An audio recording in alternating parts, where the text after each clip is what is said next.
Hey there, everyone. Welcome to IBIC's panel discussion on innovation and entrepreneurship Gen Z Women Leading the Way. I'm Serena De Silva, co founder of I Believe I Can, IBIC, your moderator for today's conversation. And I'm thrilled to be joined by an incredible group of Gen Z women leaders who are shaping the future. As we gather here today, we're not just discussing innovation and entrepreneurship, we are celebrating the trailblazers who are breaking barriers, pushing boundaries, and redefining what's possible. We are talking to women who are harnessing the power of creativity, technology, and determination to turn their passions into reality.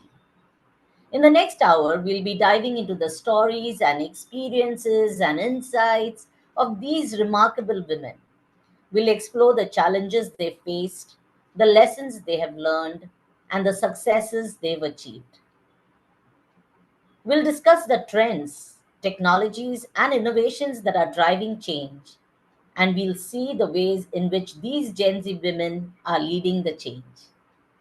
We would like this discussion to be interactive, hence, we invite our audience to post your questions in the comment section.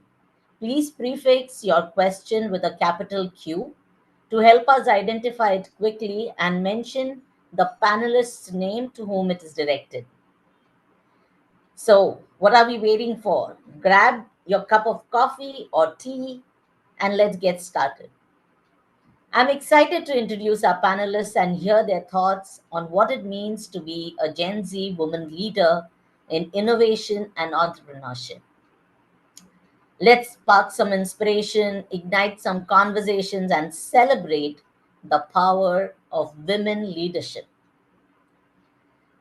Our first guest is Kushali Shah, founder of Unfazed. Unfazed is a quirky, printed, bold, colorful, gender neutral clothing brand that celebrates people as they are. Kushali is a graphic and motion designer turned fashion entrepreneur. She has built her company from scratch with no fashion background and learning everything along the way. Our next guest is Gloria Martis, a fabulous event MC and the founder of The Soul Stock, a gifting venture with a mission to make gifting affordable, thoughtful, and perfect for every occasion. Our third guest today is Krisha Doshi, founder of the Digital Kamkaj, TDK, a social media management and digital marketing company. Over the last 2 years, she has created over 1,000 designs, 250 plus campaigns, and served more than 25 clients. Really impressive. And that's not all. She's a trained professional dancer, a passion that fuels her creativity and discipline in everything that she does. So now I invite each of our panelists to share a brief overview of their entrepreneurial journey, a little about their company, and highlighting key milestones and experiences. So over to you, Kushali. Thank you, Serena. That was an amazing introduction. And as she rightly said, I am the founder and creative director of Unfazed, a quirky printed unisex clothing brand. And I'm a graphic designer and motion designer by profession, but I always wanted to start my own fashion brand. So I left my corporate job to start Unfazed in 2024. So I've just launched last year itself. But along the way, I've had chances to collaborate with artists and even see influencers wear my designs. So, Unfazed is focuses on bold prints and slow fashion. And it's been a year, and I'm only looking to grow it further. Thank you. I thank you for your kind words, Serena. So, as she already has mentioned, I am a digital marketing agency owner named the Digital Kamkaj. We started this company in May 2023. Before that, I was doing it without a name and without a brand name. We developed we took a year and developed our whole brand from scratch. We wanted our brand to represent, since the marketing agency, I didn't want it to be something just made out of the blue. I just wanted to put a lot of thought. So I worked a year without a name. And before that, I have done a lot of freelance internships and stuff. I have never done a job in my life. So a lot of people have told me that without job, businesses are not possible, but I'm here to make a change. So That's nice. That's absolutely nice. This is something new, right? So you are setting the tone for the next change. Driving the change there. You don't need to have a corporate job. You can do this, right? correct. So over to Gloria. Hi everyone, I'm Gloria Martis. First of all, Serena, thank you for those wonderful words, and a big thank you to the audience who have joined in today, despite their busy schedule.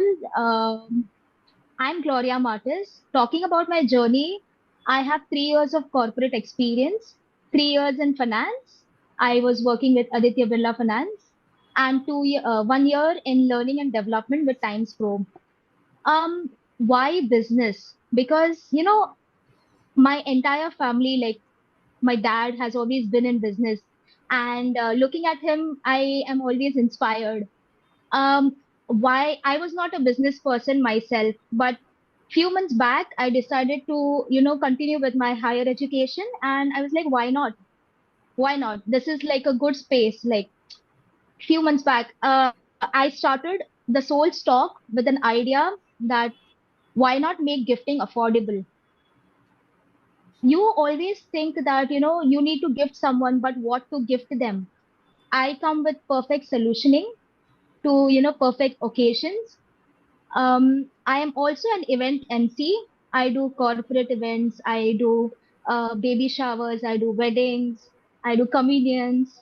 I do everything. So yeah, I think multi-talented, yes, but Soulstock is a very good exposure for me.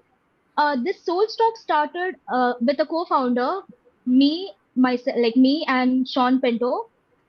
We started Soulstock in June 2025. I know it's a very new business, but when we got our first customer, we were so motivated that we wanted to go ahead with this. Like we thought of this as a lifestyle, not just as a business. So I think that's all you need. You need right people in your life to motivate you, and you can go ahead. So yeah, I think we have served more than 15 customers yet. It's a new business, so hoping for the best. Awesome. Awesome. So Kushali, you have started Unfazed, from the scratch, you mentioned. Yes, yes. And so what were some of the biggest challenges you faced, and how did you overcome them? So my major challenge was that I did not have any fashion background. So, like from fabric sourcing to what works best with what fabric, like everything related to fashion, I had to figure it out by myself. So I did a lot of research. I took a lot of consultations from industry experts to learn about the industry. And of course, I'm still not a very pro at it, but I do understand a bit now about the fabrics, about what goes best. So that was the biggest challenge I had to face while starting my own brand. And I had to like roam around in the markets for the fabric sourcing. I did a lot of sampling on myself and my friends and family, what which suits in summers, what fabric suits for winters and everything. So I had to like there was a lot of back end research that I had to go through to start my own brand. So Prisha, the world of digital marketing is evolving at a fast pace, and technology is changing by the minute.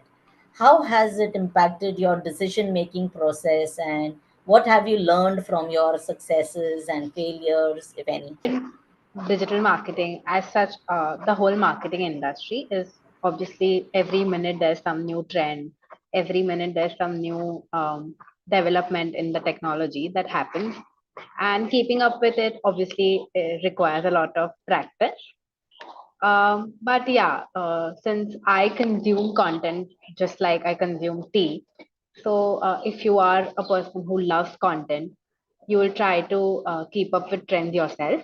So that is not a big challenge to me. The challenge is usually just finding new trends for my clients. Like all trends cannot be. So I'll explain you something in marketing. All trends cannot be done by every brand. Every brand has their own. So people don't understand this concept. People try to hop on every trend and then it does not go well with the image. So that is a bit of a challenge for me to identify which trend goes with which client of mine. Obviously, with AI development, there's a lot to learn, but I keep on updating my skills by taking your few lectures here and there, whichever I like. I always try to keep on taking sessions as well. I recently took a ChatGPT session. Even if I know ChatGPT, I wanted to try to develop my skill more and polish myself more. Uh, with successes, we just got awarded in May 2025 as the best marketing agency of the year. Yeah, by a event company this year, we got into a event and we got awarded for it. With our successes, with campaigns going viral, you learn a lot of things, and you also learn not to. So once our campaign has gone viral, the second campaign we did for that brand didn't work very well. So you learn to grow with it because social media is something that is always developing, and you cannot be predictable there. So yeah.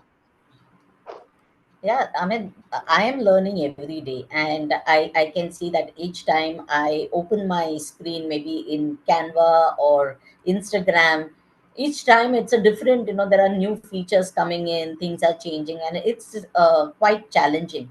But like you said, learning is a continuous process. So we need to keep ourselves upgraded with different courses that are available now online, and it's easier today to learn new technology rather than just earlier we had to get into an engineering school or do some certification courses. But now with social media, I think the learning has exploded. You can learn from anywhere, anything. You don't need to be from a specific background. So yes, I agree with you that we need to learn and keep ourselves updated all the time. Gloria, as someone with a corporate background, how did you navigate this transition to entrepreneurship, and what skills do you find most valuable moving from a corporate professional to an entrepreneur or a founder of a company? Firstly, thank you because this is a very unique question. Um, Coming from a corporate background from finance and learning and development, I see that one, learning never stops. Transitioning into entrepreneurship was both exciting and challenging at the same time because there's a difference. In the corporate world, you step into a defined role. There are systems set for you, the processes are already in place.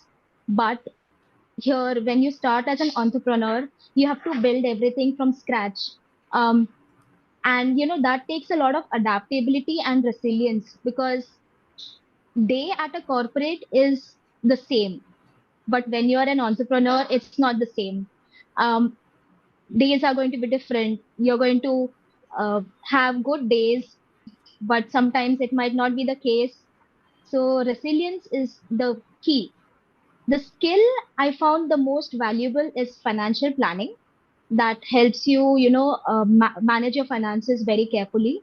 Strategic thinking, because you need to constantly see how to grow your business, right?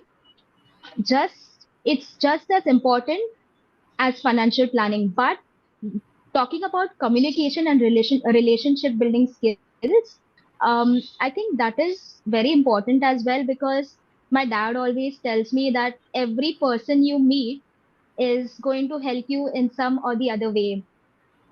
So just keep building your contacts is what I'll say. You should always have a database of your contacts. You never know who will help you when. Correct. And that's one important aspect in any business, because if you know a lot of people, If they might not need you, their relatives might need you. You never know. Coming to discipline and professionalism that I carried for corporate career, that helps build a strong foundation and helps me with the uncertainty and risk that comes with entrepreneurship. And one more quality, if I would like to highlight, that is punctuality, because you're not just arriving on time, arriving or before on time or before time. That is you showing respect to the customer, because if I have to dispatch my order, I will not do it on the day of this, like, I have on the delivery. I have to do it before the delivery. That shows respect to the customer. Punctuality is the key, because be it business or in your personal lives, if you arrive on time, you create an impression that this person values your time. So I Absolutely. will give my business to this person because he values my time. Correct? So yeah. Yes.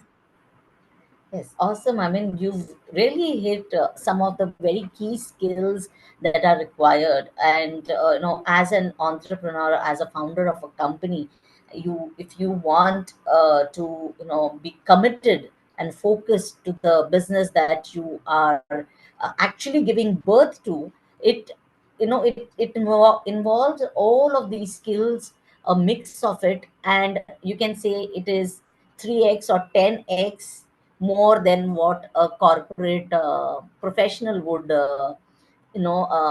have in their regular day-to-day dealings with their clients or their bosses or their colleagues or their team. Here I think more we, as entrepreneurs, require self discipline, right? So that's where this is all coming from, all the skills that you have very aptly mentioned, especially commitment to the timelines, the deadlines, the delivery timelines. It's very important in, as a founder, as a entrepreneur. Absolutely. Hitting on that, going a little further, all three of you are in the creative business, right? In different kind of business, but creativity is key, right? So, Khushali, what role does creativity play in your brand success, and how do you stay inspired in fashion creativity? So it plays a major role, and not many people know this, but being a graphic designer, I'm the main designer behind the prints that I come out with in Unfazed. So Unfazed is known for its designs because of the quirk and the colors and everything. So, like, I have a story which that a friend of mine actually gifted unfazed shirt to her friend, and he is someone who works in corporate. Like, he has those neutral colors and shirts and trousers, and that's all his wardrobe really is all about. And my friend gifted a unfazed shirt which is very colorful and it has like orange and purple design on it. So it's very loud and quirky, which is not the person's vibe at all. So when he opened the gift box, he was like, "Oh my God, like what is this? Why is it so loud and all?" But then the next day he went to a party and he wore that shirt. So in that party, he was the only person wearing such colors because everyone was from corporate itself. So of course, like they were wearing similar shade tones, like they were in that typical shirt and trouser clothing. So he felt really good about it. And so that's what Unfazed really stands for. And in terms of inspiration, I usually spend most of my time on Pinterest looking at inspirations. I look at people's art. I love looking at artworks, and that's how I get most of my design inspirations from. Krisha, how do you balance creativity with strategy in your digital marketing agencies? And are there any innovative approaches that you have explored? So, creativity for me, at least, is like a pillar which my agency stands on. I cannot function without creativity. Creativity and strategy for me goes hand in hand. We try to be as creative as possible. For that, obviously, as Kushali said, inspiration is very important. So, if you see, my time also goes on Pinterest a lot. Pinterest, Google, obviously, I follow a lot of brands of marketing whose marketing I like. So recently, I don't know if you've seen that reel. It performed like crazy viral reel. It was for Mani's Cafe, some cafe or some hotel, wherein it starts with something that a girl is on the beach and some story lineup, full story lineup, and then it ends with that she jumped into the river to save someone, and Oh, then she ends up somehow in a cafe. No relationship whatsoever with that story to the cafe, and that reel performed 50 million, and people went crazy over that idea. That's such a creative idea. Such creative ideas obviously pop up, but it's once in a while. If you've seen that Zomato wala, Blinkit wala poster boards, so marketing also has a lot of OH, OOH marketing outside. Like instead of online, a lot of brands, big brands also focus on offline marketing. Wherein if you've seen that famous Zomato and Blinkit, kheer mangoge, doodh mangoge, kheer denge wala, which is very famous. A lot of brands did it. yes, So such ideas do not pop up every now and then, but when they pop up, they pop up. Uh, for normal days, we try to build on strategies for whatever our clients need. So, in my business, there's one more thing that every brand does not need the same kind of creativity. So, I cater to a lot of different kind of clients. One is a luxury diamond company. One is a clothing company. One is a food company. I have one of the laundry companies with me. So then, obviously, how I cannot market them the same way. correct. So it takes a lot of brand development also. What brand creativity will go with what? For that, we need a lot of strategy. So for my business, it goes hand in hand. We try to understand in depth what the client needs and then uh, tune our creativity and strategy in such a way that it will help them grow. Absolutely. Sometimes, we see such bizarre viral Yeah, reels that are, they just break the social media kind of thing. And that sometimes it doesn't just make any sense, but but it people does love it. play very well. If you've seen Yes. recently Hilton Wala also, that it got a record in the Guinness Book of World Records. It is the Yeah. highest watched Indian reel. It's highest watched in the world. It is 2 billion views. It's of Deepika Padukone collaboration with Hilton. If you see Okay. that reel, you'll be like, this cannot be a 2 billion view wala reel. People have not like obviously there's a lot of effort that goes in, but it did not have so much creativity involved in it. Then to it played out very well. So it's all about the algorithm also at a Yeah. point. Yeah. And I think, sometimes it's the shock element or the surprise Yeah, element. People want to see something different. They're not bothered about, does this make sense, is there yeah, logic in it or anything. They just want something different. yeah. So I think that's where sometimes the content or digital marketing creativity ends up in.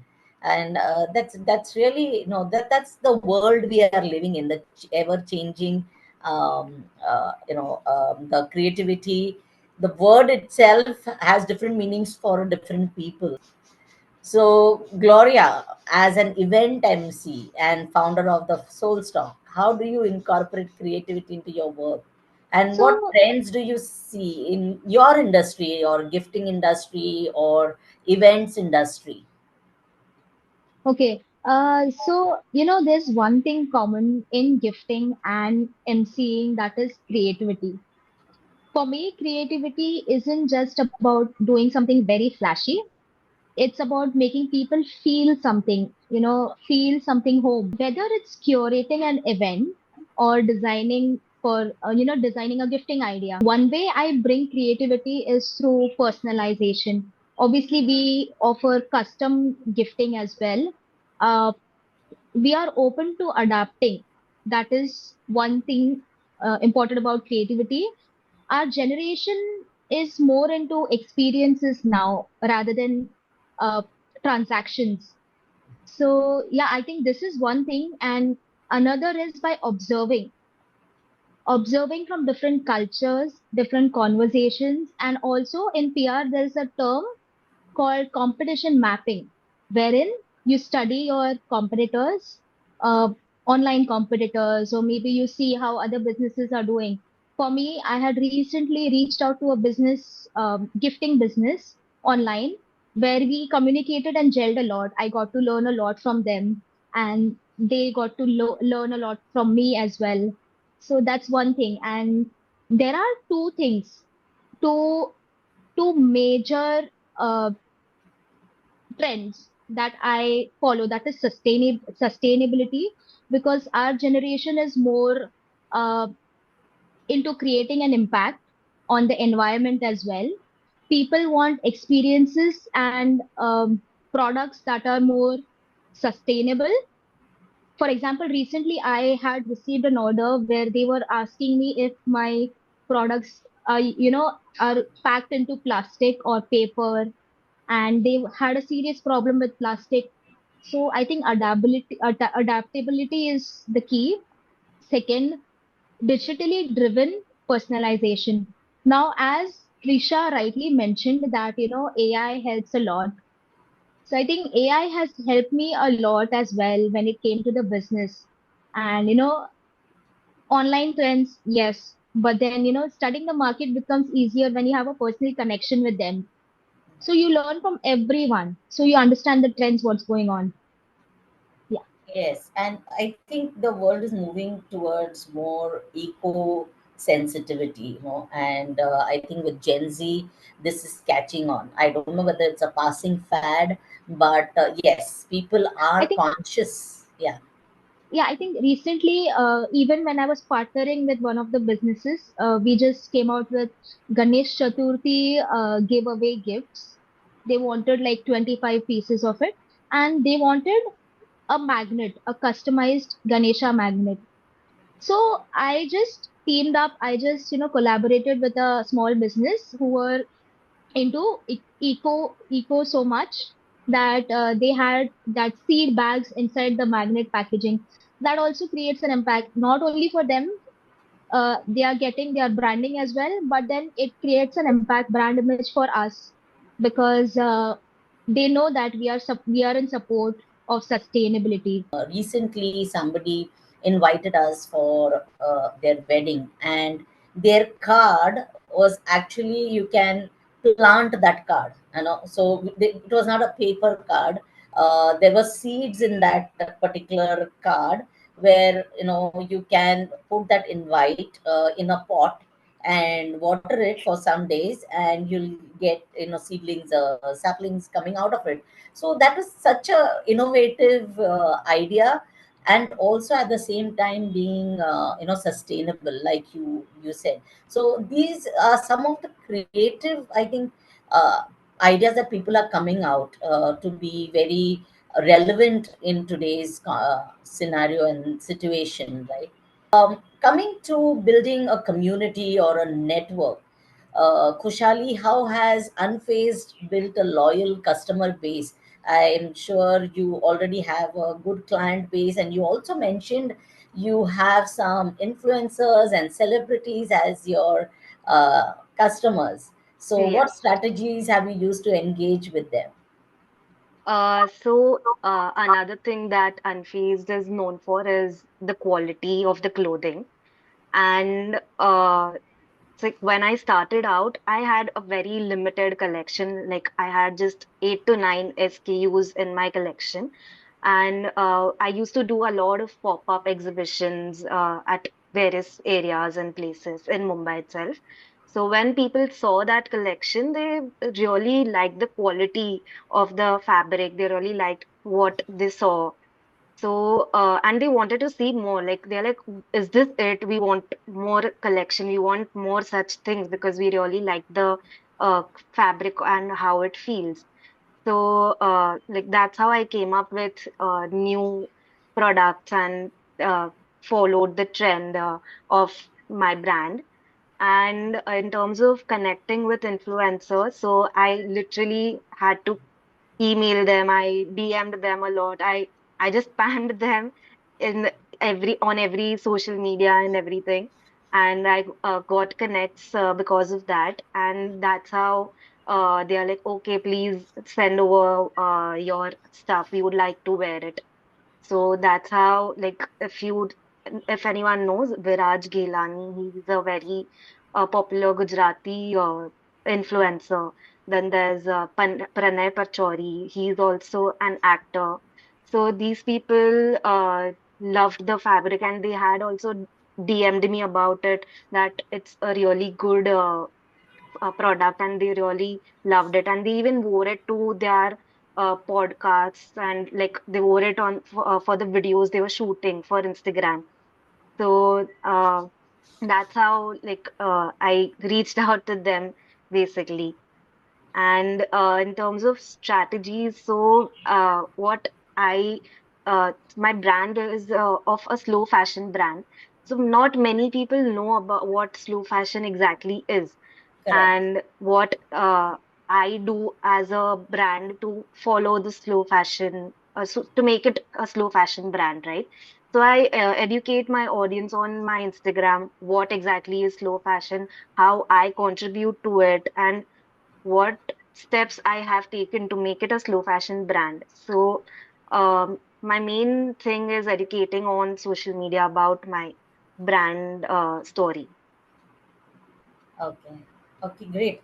And how do you, I mean, what are your plans for expansion, or are there any future strategies that are in play already to increase your customer base? So I already have a website of my own. Like I have a e-commerce website. Okay. So my plan is to expand into that only, like make it SEO friendly and more into digital marketing, basically. So that's what my plan is currently.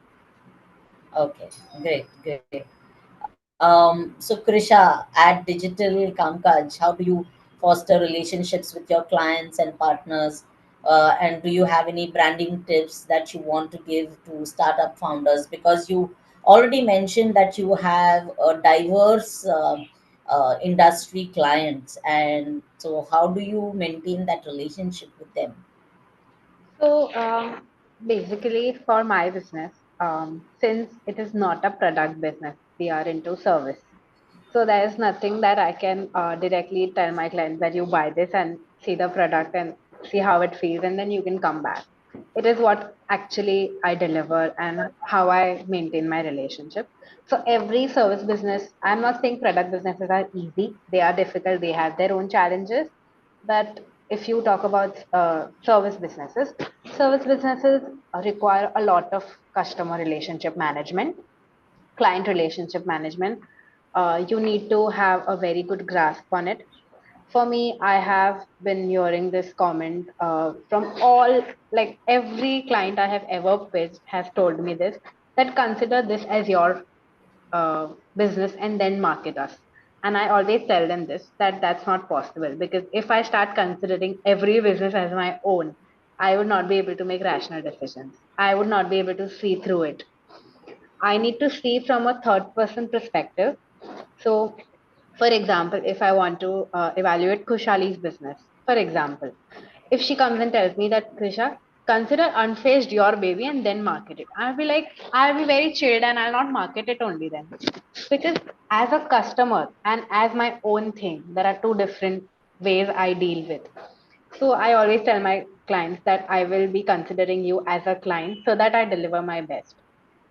So for clients, even if sometimes there are conflicts, there are creative conflicts, my client wants to do something, but if it's not in their good interest, I tell them that I'll be very honest with you that this is not working out. You need to do this to make your brand visible. You need to do this to make your brand grow. Second thing is, I always try to keep transparency. For I know a lot of marketing. If even if you know it, marketing has a lot of different category of fees, charges. So that is one thing that I keep it very transparent with my clients. For example, if I say Instagram ads, so Instagram ads are very basically, if you say any ads, if you want to run, there's a charge to run it, and there is a charge to like actually run it. So these are two different charges which people do not clarify in the start. For example, if I tell you the budget is 100 rupees for Instagram ads, you will be like, okay, but those are the charges to actually run the ad. And then there are charges that you need to put in money in Instagram to run it. So such things I try to clear with my clients because they are not from the industry, they don't know about it. So even for SEO maintenance charges and SEO charges are different. So one thing I always try to be very clear and transparent about costing. The third thing would be I try to understand what the client needs and not just bombard my creativity on them. Because creativity, innovation, Instagram, social media are some things which are Gen Z, a lot of Gen Z might understand it, but the business owners are usually elders who are millennials or maybe even elder to them. I need to respect them and I need to make sure that they understand what I am saying. For example, Diwali. People in Diwali usually say कि Diwali पे sale रखते हैं. But then now sales do not work so much. Something else would work. Like Instagram pay, if you put 1 day flash sale, it would work more than a 50-day sale. Influencer marketing works more than sale. So if you call one influencer, it will help you a lot more than if you keep a sale.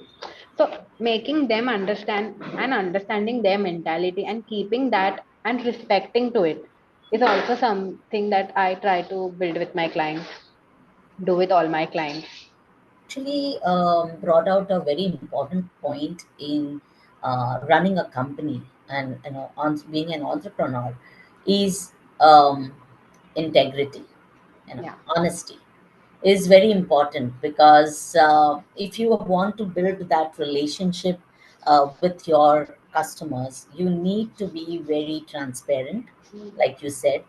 Tell them this is what you it's going to cost you upfront, and being very transparent that I can do this, but I can't do this for you. correct. That's where we draw the line, and Yeah, I think that makes a big difference in building that client rapport and the client relationship. So obviously. yeah. Even if you are like, I'll give a tip out to all the startup owners. If you're planning to get into a startup, try to over deliver to your clients, not under deliver to them. What I mean is basically, for example, if you have a customer for a product business, so if you have a customer, say, for example, Khushali has a customer who's known to be ordering again and again from her brand. What she could do is she could just, people ask for birthdays, anniversary dates as customers. So if they are ordering on the birthday month, you could just give them a freebie with it to make the customer feel valued. If the customer feels valued, they will return back. You don't need to retain them. So that is one thing. Second thing would be obviously to deliver on time, as Gloria already mentioned. Those are the things which any business person, any even a corporate person should have. That is punctuality, honesty, integrity. That are basic things that anyone should have who's looking to run a business. But these are the things that you could also improvise on. Yes, yes. Thank you. And I think moving on to Gloria, Gloria, you have best of both the worlds because you have a product company, the Soul Stock, and you have your service entrepreneurship as an event manager, as an event MC. So how do you, build that connect with your customers, your clients, your people who reach out to you for your services? Hmm. So, I believe that a brand is not just about products or services, it's about the people who connect with it. And, with Source Stock, my vision was to create a community that built on connection and feeling, because, connecting yourself, like, for example, Krisha mentioned, even Kushali mentioned, you personalize it. uh, I will not just sell the customer what I want to sell it. We offer a custom range. We offer a range where you can, put in your creativity. So I go by three values in my brand. That is authenticity, one which Krisha already mentioned. Authenticity is me basically being honest to the customer. There is a fine line. I know that I am going to give my services to this customer, but at a reasonable cost, as you already mentioned, that I am creating gifting affordable. The thing is, to creating connection with the vendors who will provide the products to me at a reasonable rate, and to sell it out at a reasonable rate wherein I will keep my profits as well. You need to plan a lot. So there's a lot of strategic planning that goes on behind all of this. Authenticity, because I can't just sell a product at any rate, or maybe as per the customer directly, because they might want it for like a product maybe costing 200, cost of the product is 200. They might want it for like 250, which is not possible sometimes. So you need to have a lot of creativity second, so that you can find better alternatives uh, if you can't provide a particular product at that particular price. Third is sustainability, which I already mentioned, because our generation cares about the impact. Community, for me, I'll say, gifting is such a thing that even children, even youth, to even people in the older bracket range require. So I think there's no age group as such in mind. But when I talk about community, I feel that I just don't want them to buy something from me. I want them to feel like they are a part of a movement that values thoughtfulness and connection. So when I see the soul stock growing, I just don't see it grow as a business, but as a community in general. So yeah, that's like my vision. Okay, great, great. When you're talking about personalizing, and one of the examples that come to my mind is Starbucks. Okay, it's coffee, and you will get that coffee, or maybe even customized coffee in other outlets as well. But one of the very smart things that they did is they started writing your name on the coffee cup. Correct, It's correct. a very, very simple gesture that they did to personalize it, you I know. Do you think know that it is one of the best marketing moves in the industry? So I read a lot of marketing case studies, and Starbucks, this exact is one of them. They started this so that people would start posting it, and then even if suppose if I am posting with my cup on it, Kushali, Gloria, and Karina will see it, and they will have Starbucks. So that yeah, was the actual intention of doing it, and it gave them a lot of free marketing, because even if a simple coffee mug is being posted with the name, it's giving them marketing for free. correct, correct. Absolutely. And also these small steps, they help you a lot as a brand yourself, because for me, as you rightly mentioned, Krisha, earlier, that when you are getting into a startup, you over deliver. For me, it was like a challenge, because I was starting everything from scratch. Be it financing, be it thinking what to give the customers, and how to gift it, how to pack it, how to decorate it, or how to deliver it. So I think there is one common ground that me and the co-founder we came to was, give free delivery. So I think that was one thing we came across. We delivered it for free pan India. So I think that helped a lot. That's a very good strategy for a startup company. Because as a startup, um, finance management, like you already pointed out, is very, very important. Financial planning, and when you plan that way, you are already you're already accounting for it, right? So since we're on the topic of finance and funding and money, uh, Gloria, finance, like, is the lifeblood of any business venture, right? So would you say that your corporate experience in financial management has helped you plan the investment for your venture? So yes, honestly, if I have to mention, I have worked in finance for 2 years, but I'll admit that I was not the best at it. I was more than that. I was more into communication, and I think that's important to acknowledge. Uh, the fact that you don't need to be good at everything to start a business. What matters is that you don't shy away from it. Like I tried finance and I learned a lot. Be it, working with big data or everything. That's when I came up with the best decision. That is teaming up with my co-founder, Sean. He takes care of the finance side of it while I focus more on creativity and people driven aspects. We have delegated roles based on our strengths and weaknesses. I'll not call it weaknesses. Challenges is the right term, and that makes it much more easier and effective. So my learning here is to play with your strengths. I mean, we always need to, upgrade ourselves, be adaptable, and but acknowledge your strengths and don't ignore your weaknesses or challenges. If something isn't your core skill, you just need to find the right partner or the right collaborator, or if you're doing it all alone, you just need to find a right mentor who can balance it out. Entrepreneurship is not about being one person superhero, I'll say. It's about building a team where everyone can, complement each other.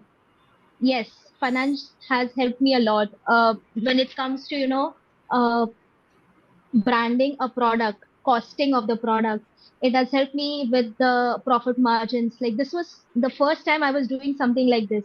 Oh my God, I have to calculate my profit margin because, if I just make a product and, buy the products and deliver it at par, I am not getting anything. And which is like initially, okay, that's going to happen. But eventually I'll have to think of it.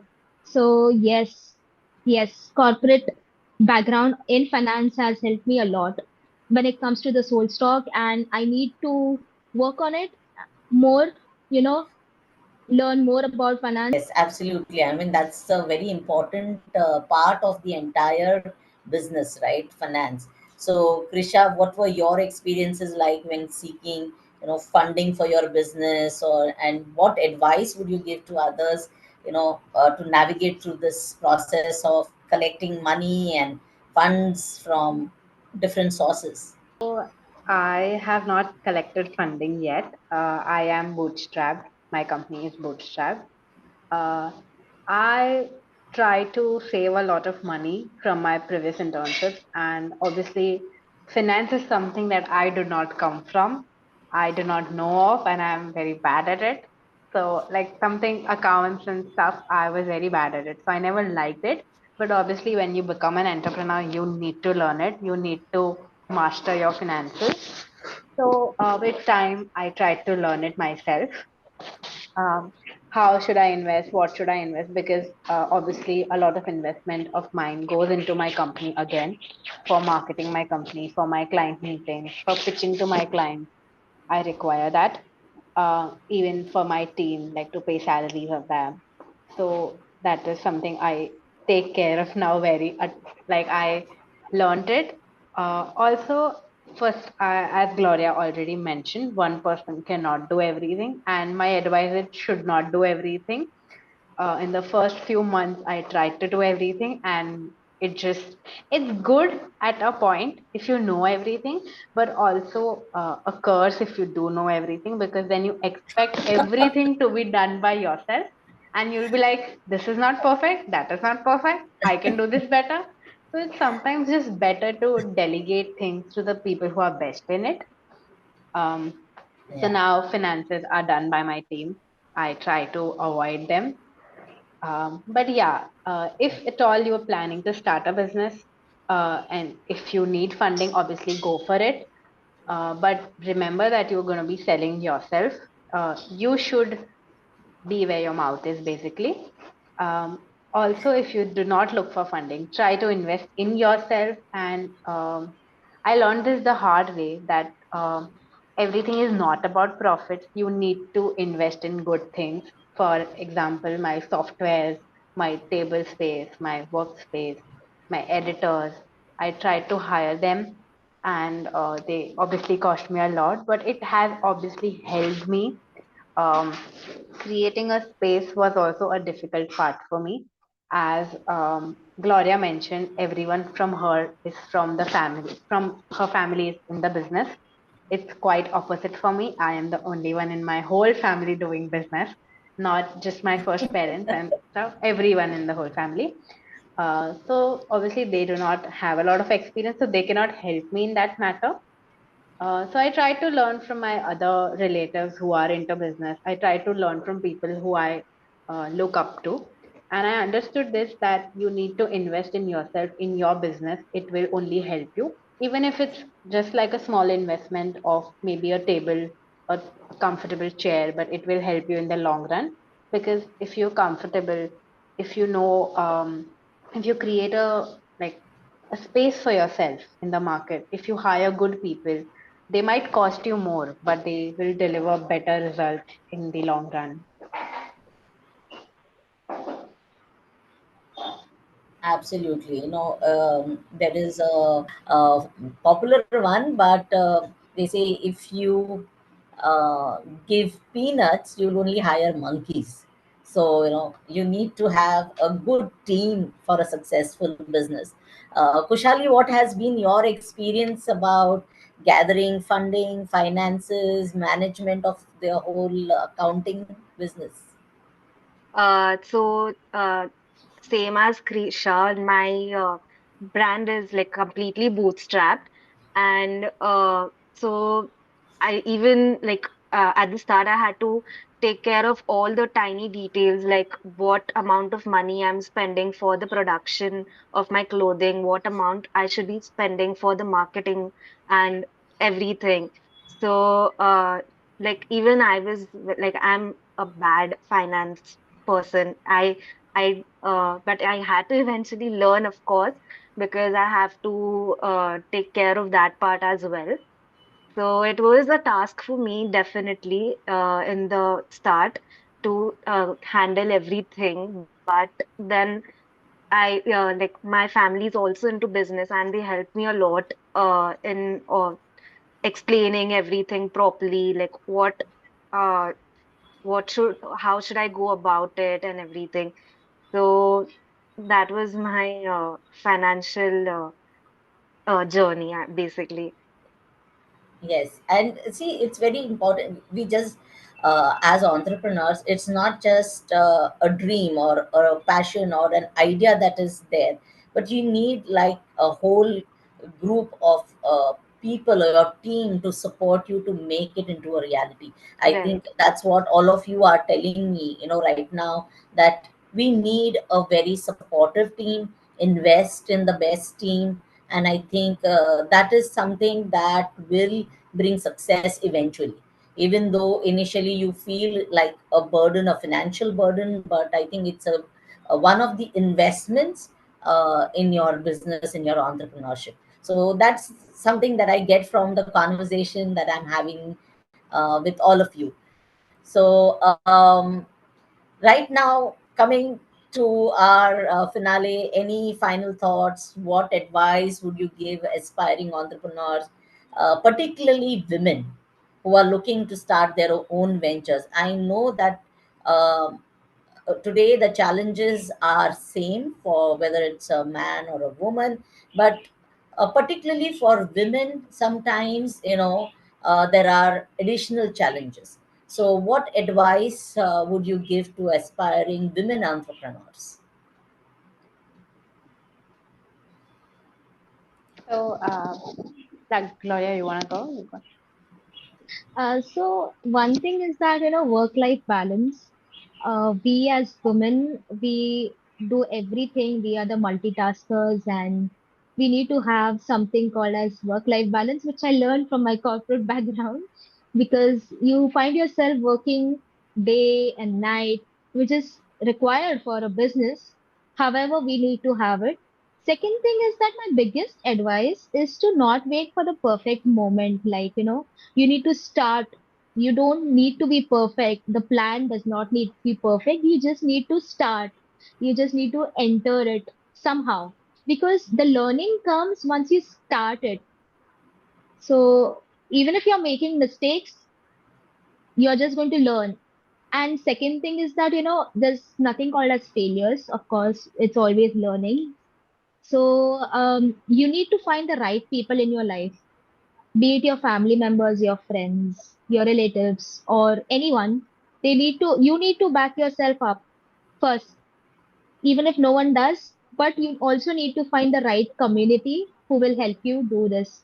Because, and it doesn't even matter if you fail, because even if you fail, you learn and you don't stop and you create a new business, a new name for yourself once again. So you put your best. The last point is that, uh, it never stops. You just keep trying, get back up, try again, get back up, try again. So you always learn that way. Absolutely wonderful, wonderful. Krisha, you want to say something? Any advice? Any key takeaways or lessons from your experiences that you want to share? Correct. So, if anyone here is planning to become an entrepreneur, as Gloria already mentioned, you don't need to have a perfect moment. Do not wait for a perfect moment, because the perfect moment is never gonna come. At least, obviously, for men also there's no perfect moment, but for women there is no perfect moment at all. Um, uh, a disclaimer: people think that it's easier than a job, than a corporate life, but being in one, I know it's not easy, because as a business owner, anyone here, even Kushali and Gloria, will confirm to this, that you are working 24 by 7, 365 days. Very Uh, true. Yeah. yeah, because it's your business, you need to put in a lot of effort. It's just that you get the returns yourself. So you can choose, you should have a work life balance, but in the start, you're not going to have any. You need to make sure that you take out time, you separate yourself from your business, and understand that there is a line to be drawn. A lot of entrepreneurs do not understand that, and obviously, you give in 100%, but you do not let go of every other priority in life.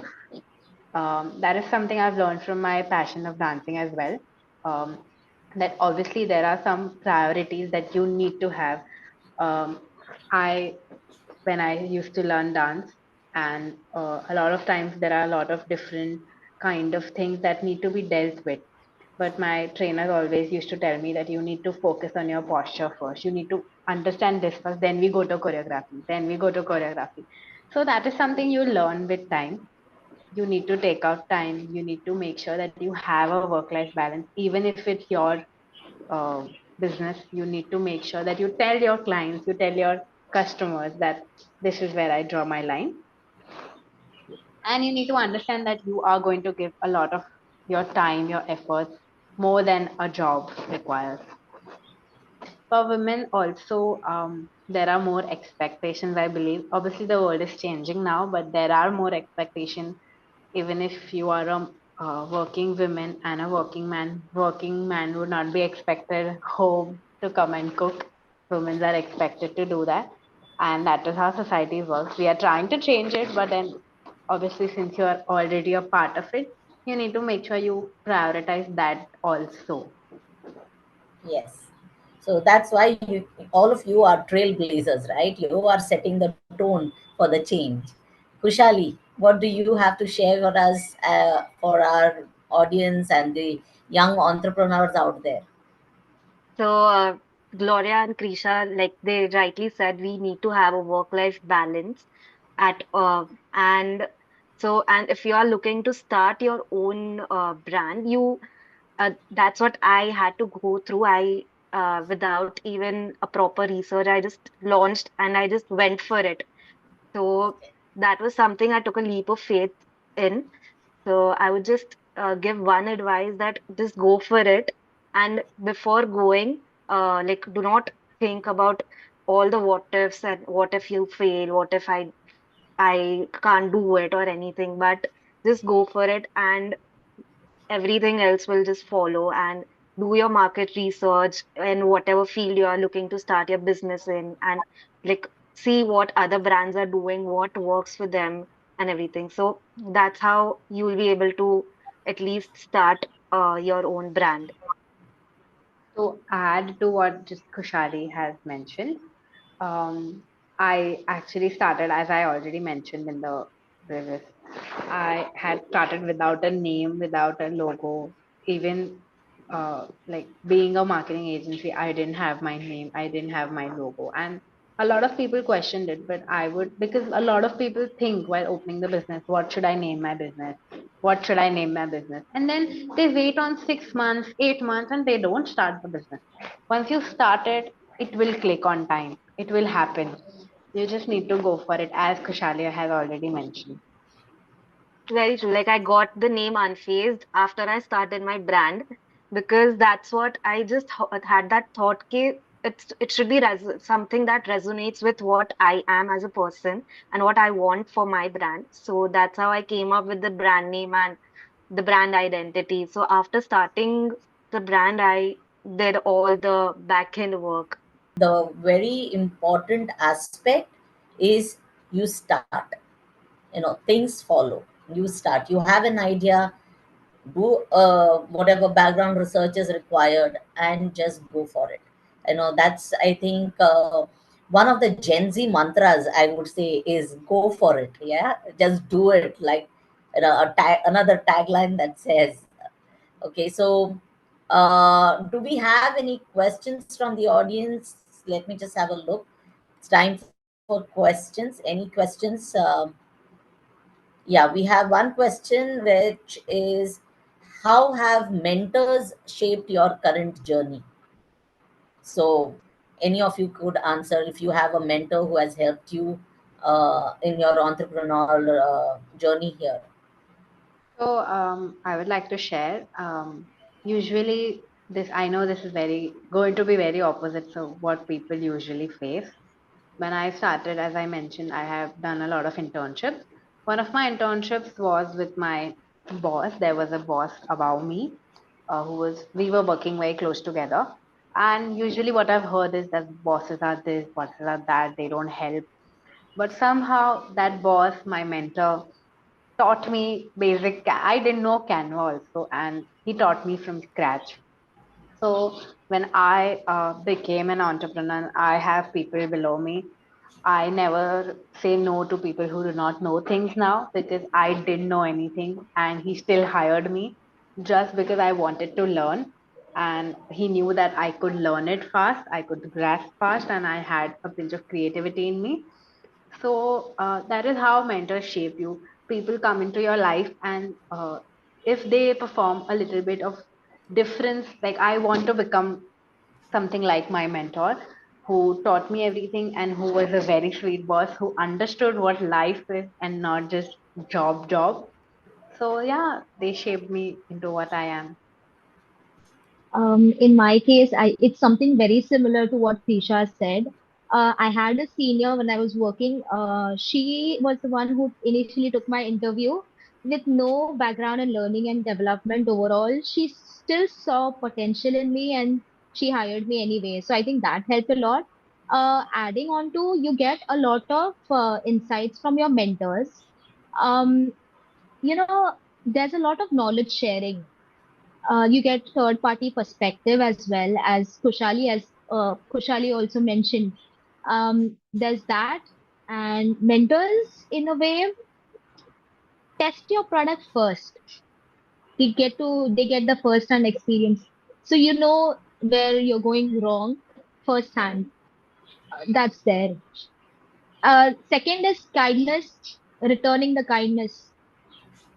Uh, once people who believe in you, Krisha already mentioned that, someone believed in her and now she can't say no to her people.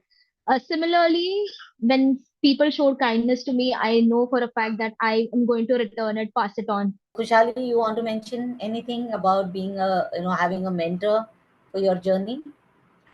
So I have a lot of mentors. It's basically my family because they are into business. So all the advices that I've taken are from them.